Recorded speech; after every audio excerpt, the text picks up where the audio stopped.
Are cover letters in or out when it comes to your job application?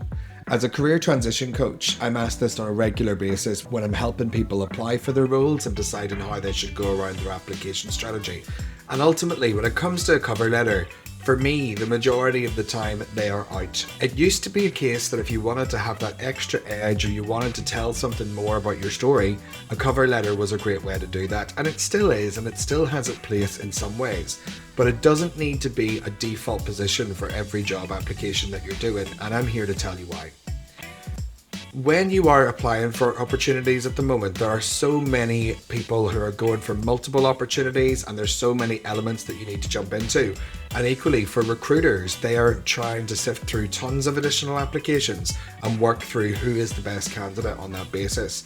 So whenever you look at the size, the scale and the volume that recruiters are dealing with, they don't necessarily have the time to be reading CVs and cover letters back to back.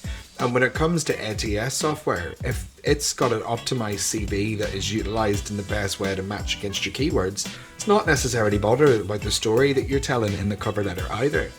So they are rarely read and they're not necessarily guaranteed to get you over the line when it comes to an interview. So why invest the time?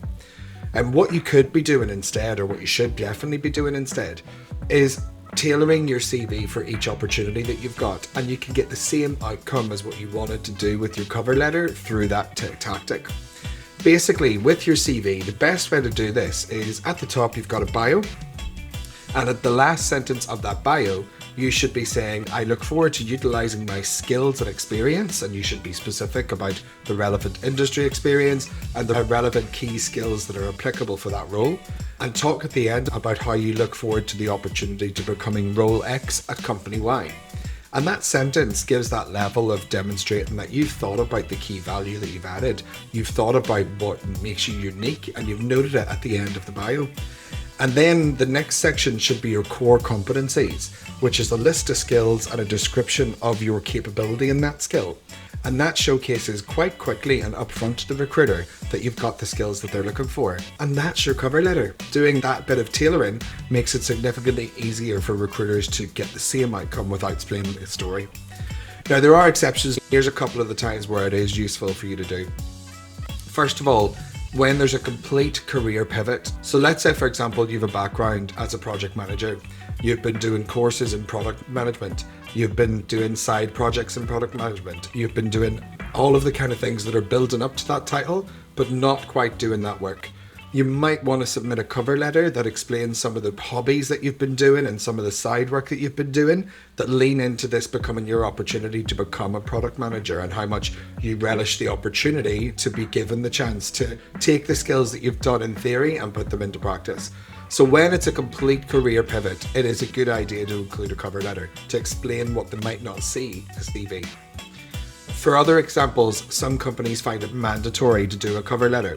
So for example, public sector tend to want one quite a lot, and the charity sector tend to want one quite a lot because they want to understand what motivates you to work for that charity, because it's much bigger than skills. It's got to be about aligning to your interests, and that's where a cover letter can really benefit you in that space.